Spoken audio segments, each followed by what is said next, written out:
Hello, hi everybody, welcome back to my channel. Today I'm super excited. We are talking about a topic that you guys have been asking me about for so long. We are talking all things law school today, but before we go there, please everybody subscribe, like, turn on your post notifications. I am going to be pumping out a lot of content while I'm on break from school. So let's get that out the way and then we're gonna get it rolling. First things first, so please excuse my lashes. I have a lash appointment, but today it's not about beauty, so it doesn't matter. I'm giving you a little, you know, a little business, a little suit action, little classic black. But yeah, today we're not doing beauty, we're talking business, law school business. I'm super excited to have this conversation with you guys. I'm very open and honest when it comes to law school. I think there is a narrative that it can't be done or it's very hard to do, and I don't take it away from my classmates and I. It is a very stressful, it is a very tedious time in your life, but it's not impossible, and I don't want anyone to feel it's impossible, especially my fellow African-American men and women, because we're needed. We need more of us in the system, we need more of us in society as a whole, and I just want us, most importantly, to know that it is doable. It's not impossible. I always knew I wanted to go to law school. I like writing, I like reading, I read and write well. That is a key. You have to read and write well, and you have to like doing it, because that's what we do all day long, read and write, honestly. And so I read and I wrote well, and I don't know, if you know me, I'm very argumentative. I'm argumentative, and you know, I can just, I don't know, it was always a goal, it was always a dream. I can't tell you when, I don't remember when or why. I mean, I'm sure it was my mom, but I don't have a specific thing that made me decide I wanted to go to law school, other than I do tell people, when Scandal came out, I remember watching it with my mom, and Olivia Pope is just the epitome of what I want to be and everything I would love. Like, that is like a dream job for me, a dream, very much so. Because anyways, so I just remember looking at her, looking at my mom, looking at these women, and just these powerful women, and it just felt like that was a lawyer, you know, a African-American female. I could get some power by being a lawyer. I started working in our district attorney probation office back home when I was like 15, very young, my first job, maybe 16, I don't know if it's legal at 15, whatever, the legal age. I started working there. So like I said, even back then, 15, 16, I knew I was gonna go to law school. I wanted to do something in law school. I went to LSU, graduated in public relations, mass communication, and then yeah, went straight to law school from undergraduate school. I'll go into more of the details in that, but that is kind of how, and I'm currently in my last year of law school. I'm a 3L, so that's what they, you know, 1L, 2L, 3L. I'm currently a 3L in my last year, graduating in May 2021. So that is where I am right now. That's kind of like my little story, and I'll get into some other little details as I'm answering questions, but I just kind of wanted to lay the foundation and let you know where I've been and where I am, and you know, who kind of kicked this off. My mom, you know, I'm not a first generation law student. So yeah, so on and so forth. So let's get into these questions. First question, what's the best degree to get going into law school? This is a great one. This is something that I've learned from my mom and a host of her attorney friends. A lot of people do pre-law, and it is not the best. That is probably the last thing I would tell someone who is going into law school to get a degree in pre-law. There is no best degree to get to go into law school. Any degree. I mean, I have classmates who are engineers. Engineers need lawyers. Their company, engineering company, need lawyers. You could be working in the oil field for 20 years and then decide you're gonna go back to law school. That experience working in the oil field needs, maritime needs attorneys.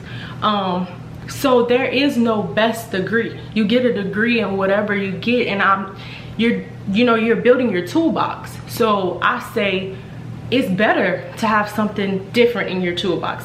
Now, mass communication is, a lot of writing, a lot of public speaking. Those type of skills help, but I still had to retrain myself because the writing that you do for broadcast and journalism is not in the slightest bit legal writing. So did mass communication help me? I mean, maybe in the speaking, the public speaking part, but it didn't give me an edge. Same thing with English degrees. We don't write in MLA format, so maybe it helps with your writing, and maybe you learn a writing skill that works for you, but it's still not going to change that you have to learn how to write like a lawyer, read like a lawyer. And I honestly think universities look for more diversity in your background and where you've been, and what you have done. So best degree, any degree. I would say least best degree is to get is pre-law, because you've put yourself in this box. I'm in law school, but I also have my public relations business because I have a degree in public relations, mass communications. So don't do that to yourself. Go and get some type of other degree in whatever else you're interested in. Oh, I won't get into this. What's the cost, or at least an estimate, of law school? Expensive. So it is like such a very wide variety. I know for me, I've always wanted to live in Houston, Texas. I looked into going into law school in Houston because of out-of-state fees. One semester in Houston would pay for 3 semesters in Louisiana. So that's just some math and a little nugget for you. So that's what I mean by it varies. But what I will say is, do not be afraid, although they suck, and although this is might not be the best advice, it's the real advice. Do not be afraid to take loans. Do not be afraid to take financial assistance, grants, loans, scholarships, whatever you can get. But specifically talking on the loans, this is what the lawyers, doctors call good debt. You're getting in good debt to further yourself. This is not a credit card bill. This is not a lien on like, this is good debt. Don't stress about it. So whatever assistance that you can get, take it, unless you don't need it. But take it, and weigh out your options. I mean, for me, did I really want to be in Houston? Yes, but it didn't make any sense for me to go somewhere that was going to be 3 times what I was paying, what I could pay here in Louisiana at Southern. So that's that on that. When should I start internships / networking? Now. It's simple, easy now. You never know who can help you, and you're gonna need the help. Network with as many people as you can. I'm talking current students at whatever school you want to go to. I'm talking alumni from that school. I'm talking people in whatever field that you want to be in. Find people that are going to be real honest and truthful with you. Find people who are going to be helpful to you. But it's never too early. It's never too early. Now, that's networking. Internships, maybe, probably a lot of legal internships. They kind of want you to start, getting into the law, because it is a beast. You don't really know how hard it is to read the law, understand the law, write like an attorney until you have to do it. We take legal writing our first semester at Southern because it's that deep.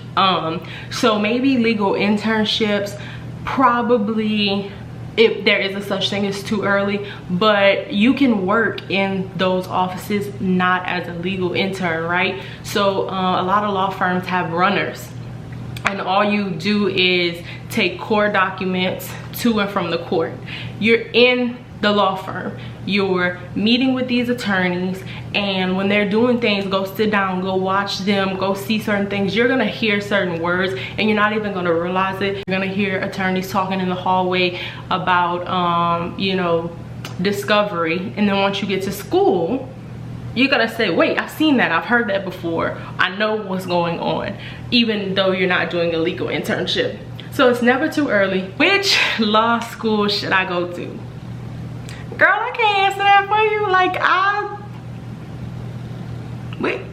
I'ma just move on, because I can't answer that for you. You gotta do your research. Do your research, weigh your options.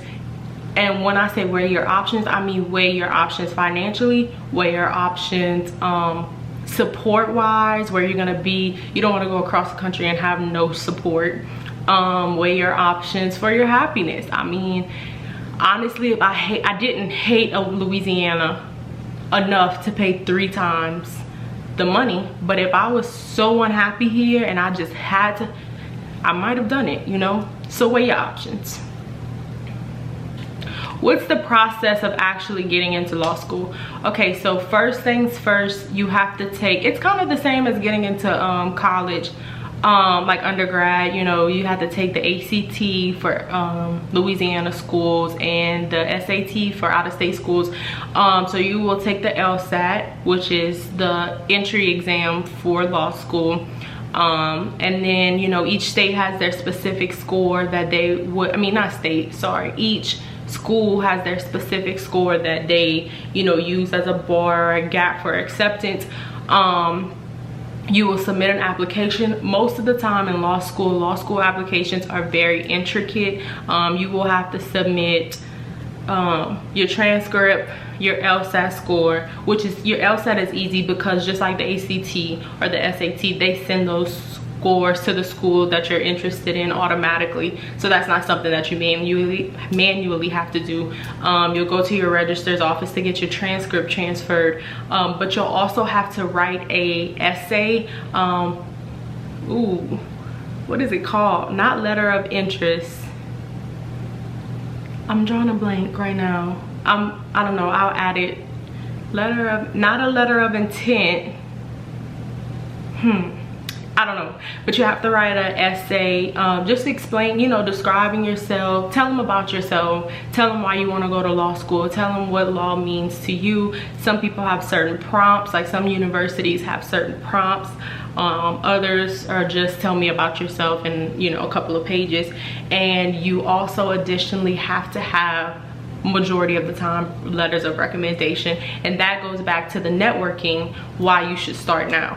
So she says she understands writing skills have to be excellent. Is there anything else that she should focus on improving? Your public speaking, your confident speaking. Law school, there's a thing, it's called cold calling. You will get called on in law school. You can't go through law school without having to brief a case, without having to, you take trial advocacy or trial practice, or you're gonna take a course where you have to learn how to be an advocate, be in the courtroom. Public speaking, I mean, I'm trying to think. Oh, and reading, obviously your reading skills. So here's a secret, okay?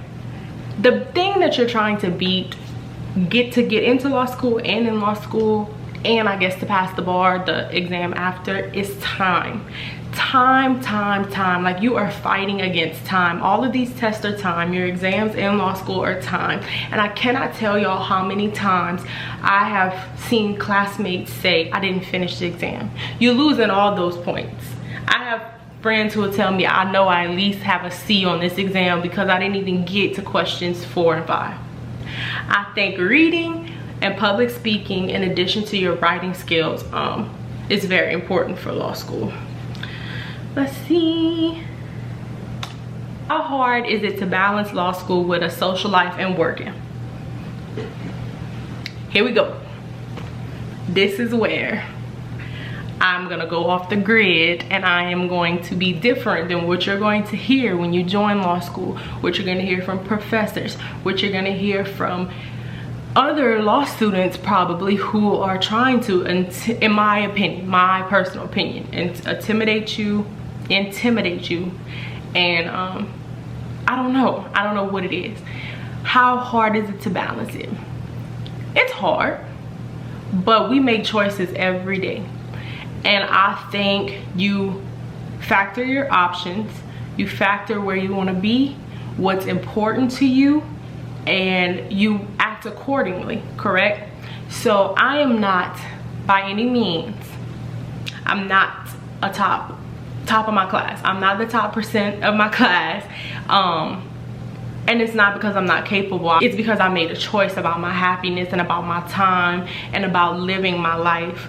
And not everybody's gonna make that choice, and that is okay. But if you are a person who wants to balance your social life, a work life, a law school life, if you are a person with kids, it can be done. I promise you, it can be done. Now, I do things a little differently than some of my classmates. I have classmates who study all day, they go to bed early, they sleep in, whatever.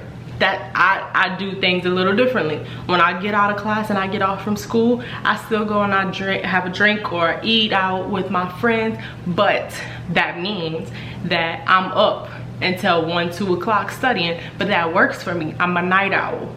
You just have to find what works for you. Get in your groove. Do not look at the next person and what they're doing and how they're studying and how long they're taking and how much they've been studying. Oh, this person has been studying a month. This is you. This is your career. This is your life. Know where you want to be also. There are certain law firms, certain jobs and positions that you can't be in. They won't even consider you unless you were top 10, 20, 30% of your class. Now those people who want to work those jobs, you can't play as much. You have to study, you have to buckle down, you have to take the time, because that is where you want to be. That's your goal, and you have to make it into that, you have to put yourself in that box, is what I say. There's a big group of us who don't want to be top 10%. I want to be an attorney. I want to graduate. I want to pass. I want to have my law degree. I don't necessarily want to work for the largest law firm. So with that being said, C's get degrees. This is terrible, but this is real, and I want people to know this. And they make you believe that it's gonna take all your time. That is so stressful to put on a person. That is such an unhealthy mindset to give someone, and it's certainly not true. That's my piece of advice. It's probably unorthodox, and it's probably not going to be liked by a lot of people, but it's true. So should I work or intern during law school? There is a rule. I don't know if this is for all universities, but I know LSU and Southern for sure. There is a rule that you cannot work your first year of law school. I did not work my first year of law school. I did have financial assistance, and I made it just fine. I lived just fine, comfortably happy. Probably because I was coming off of being broke at LSU, so I didn't even know what I was missing. But should you, if you can, absolutely. You know what, matter of fact, yes. Not even if you can, you should make time to do it. You should figure out, by the time you're 2L, 3L, you're gonna kind of get the groove of things, and you need that experience. That's how you get jobs. Should I take a gap year between getting a bachelor's and going to law school? Great question. The answer is probably yes. It depends on where you are in your life, what is going on in your life, but the answer is most probably, I would personally say yes, and also how you personally are. I know a lot of people say, oh, if I stop, I'm not going back. I don't think that's true. I think if you are determined, focused, motivated, if you know that's what you want to do, you put the gap year as part of your plan. You're gonna see your plan out. I didn't. I went straight from undergrad to law school. My mom did not advise me of that. She actually wanted me to take more than one gap year. She wanted me to travel, explore, work a little bit. You know, at the time I had an older car, get a new car, you know, do those things while I was a young single adult with no kids. I chose to go to school. So yes, if you are thinking about taking a gap year, if you're burnt out, don't come from undergrad where you've done all this work, you've been stressed out, and then take the LSAT. You're not getting the grades that you want. You feel pressured because you got to make deadlines to apply. You're burnt out. Give yourself a break. Study for the LSAT in your gap year, take it, and you know, I'm sure you will get a great grade. So that's that. What's the LSAT? What's the bar? So the LSAT is the entry exam, just like the ACT or the SAT into law school, and the bar is the entry exam into the practice of law. So you can graduate law school and you'll have your Juris Doctorate, but you will not, or Juris Doctor. Ooh, I'm getting in trouble for that. I think you have your Juris Doctor and not be able to practice law without actually passing the bar. It is what licensed you to practice, right? And every state has their own bar. Some states participate in the UBE bar, which I think is like universal bar exam, so that your score will transfer over between those states. Louisiana is not one of them. Our law is very different. Our code, we still use a French civil code instead of common law, which is what the rest of the United States uses. Don't get me started. But so that's what the bar exam is. Yeah. How do you gain confidence in a courtroom? I'm gonna hold that question. I am going to have my mom guest star on the channel at some point during this holiday, and I will definitely ask her that question and any question that you guys have for her. So comment them below.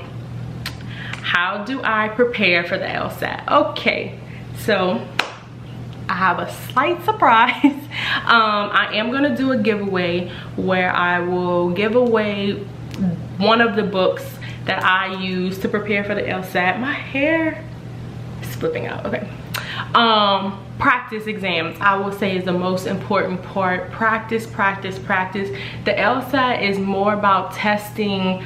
I don't know what they test, honestly. It's like mind games, I feel like. It's very generalized. It's not actual laws. It's not anything about the law.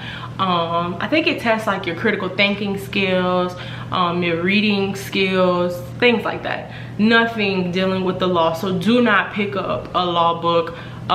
Do not pick up the code. Do not try to learn. That has nothing to do with the LSAT. So yeah, practice, practice, practice. Also, please use technology. When I tell you, like I said, it's a time game. There are YouTube videos. I will try to find one that I use and link it below. It's probably really outdated now though, but there are YouTube videos, and there are teachers on YouTube that are teaching you these certain little tips and tricks. There are certain questions on the LSAT that is meant to eat up your time. So they'll tell you how to spot those questions, and they'll tell you skip this question, answer all other questions, come back, and if you know you have all majority of your points, then you can take your time on this question, use whatever remaining time that you have. So those type of little tips and tricks, and that you can get. I mean, they also do have LSAT classes, excuse me. They have LSAT classes.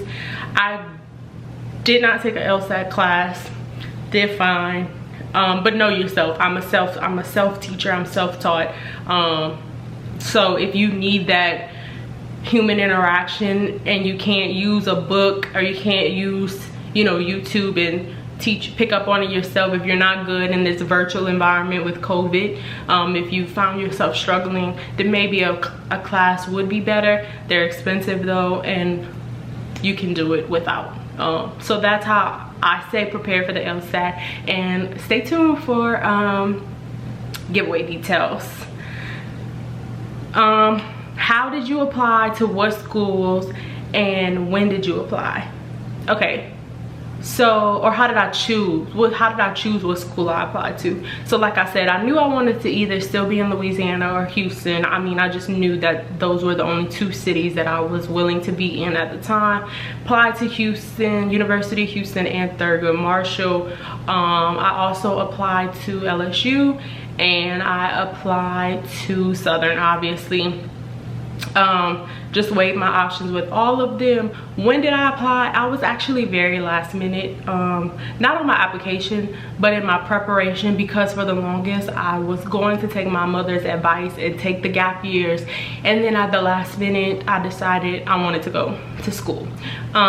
So there are a lot of you just need to go on the website and see the deadlines for applications. Every school has a different deadline.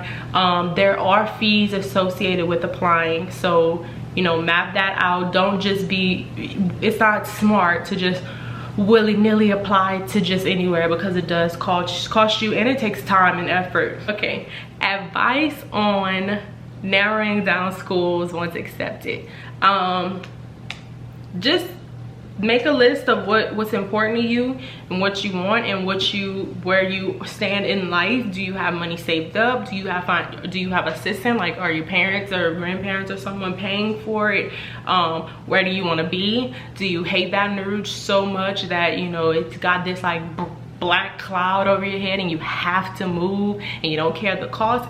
Take those things into consideration, but honestly, go where the money is. Apply for scholarships.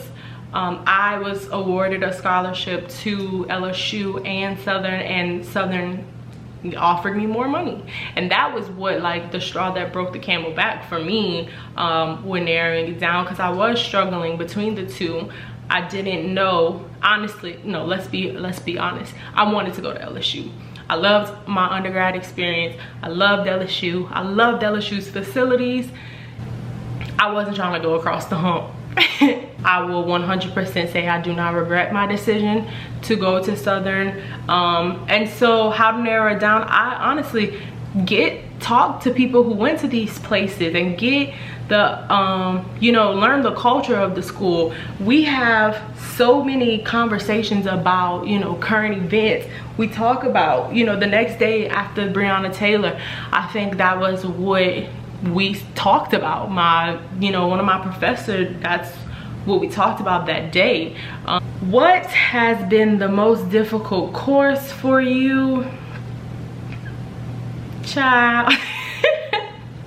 I would say, I mean, difficulty, they're all difficult, because it's like I don't even know, they're all difficult. But what I will say, which was the most challenging and stressful, was Constitution law.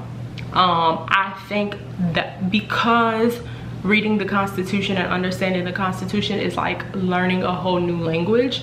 And it's harder to apply the Constitution to modern life, right? So when I'm taking torts, which is kind of personal injury type thing, you can apply yourself to a slip and fall in Walmart. You've heard of somebody that that happened to. You've seen that happen. It's not far-fetched. But some of these things in the Constitution, like what is it? Quartering soldiers. I mean, we haven't had a war on American soil in how long? So, you know, it's things like that. So I think I would say constitutional law. How was your transition from undergrad, grad school into law school? Wasn't hard, wasn't tough. I think my first semester I had to snap myself and realize, what is it? We're no longer in Kansas. You're no longer in undergrad. This is not college. This is not fun. This is not playtime. This is not a joke. You're going to have to do the work continuously and constantly. You can't wait until the last minute. You can't procrastinate. I'm kind of being a little dramatic, but your first year, no, let me stop. I'm saying I'm being dramatic now because I'm a 3L. I'm in my last year. I know how to read the law. I know how to write in the law. So it's much smoother, and yes, I can procrastinate a little bit, I can read a case and understand it 20 minutes before class, right? Your first year, you cannot do that. So the transition is literally, it's like retraining your brain to think, read, write, act like an attorney. So that transition is going to be difficult, just retraining your mind to look at things a different way, to understand how to read the language of the law, because it's going to sound like another language for a little while. But I promise you, it gets better, and then you'll be sitting here like giggling like me about procrastinating, which I shouldn't do, but you know, whatever. Okay. Are there any books you suggest reading before your first year of law school? No. Give your eyes and your brain and all of that a rest. You will read enough. You will read until you're blue in the face. No, I don't. Take your practice test, practice for your LSAT, get in, and you will read enough. There's no reason for you to be trying to teach yourself the law, read, and try to think. No, you're fine. There's nothing, I would not advise it. I wouldn't advise it. Maybe if you need like some motivation, read, what is this book? The Most Powerful Woman in the Room Is You. Something like that, but for law, as far as getting you prepared, no. That's it. That's all I got. Based off of what y'all asked, I'm just trying to think. It's so much, it's so complex. COVID really has been a strain on everyone in every aspect of life, but it has made law school more difficult. I do have a friend who asked me how I felt about people, you know, that would potentially be going into law school in 2021 with us not knowing how things are going, how things are, you know, when things are going to be back to, I want to say normal, but that's gone. The new normal. And it's twofold. So part of me wants to say do it, because we're all, I mean, we have to continue, we have to live, we can't stop because COVID is here. Not talking about partying and things, because we can stop doing that. I'm just saying that we're all adjusting. Everyone is adjusting, and no matter what you do, it's going to be an adjustment. So if everything else is aligned and it's just COVID that's stopping you from applying to law school and starting your law school journey, I wouldn't let it hold you back. But there has been a lot of changes. There has been a lot of stress, a lot of uncertainty. It was a little bit difficult, but I do think that's going to be the way of the world. I think we're going to evolve, and I think that's how things are going to happen. I ended up having to purchase a iPad because all of our books were ebooks, virtual books this semester. So to be on Zoom on my laptop, I needed to be able to read, you know, have my books. So I purchased an iPad. That was a personal choice that was going to help me get through the times. Not all of my friends did that, you know, whatever. I don't know, guys.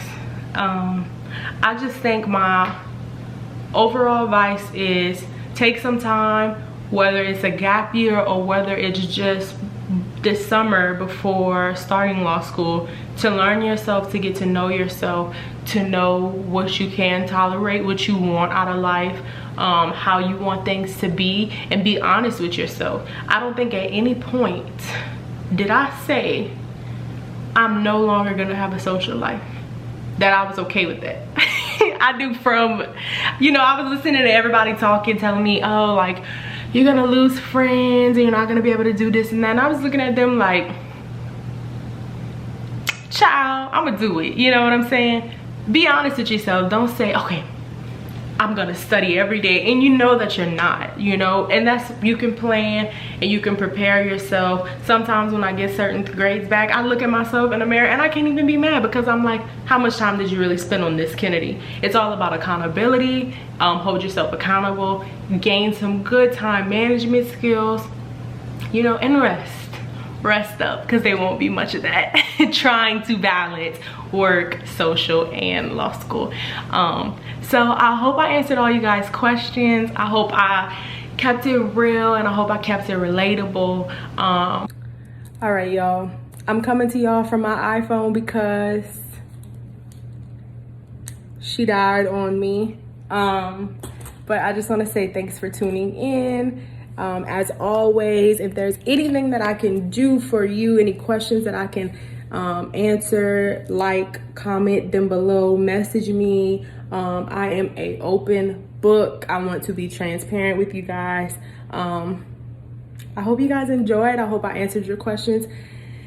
Yeah, until next time, thank you. Bye.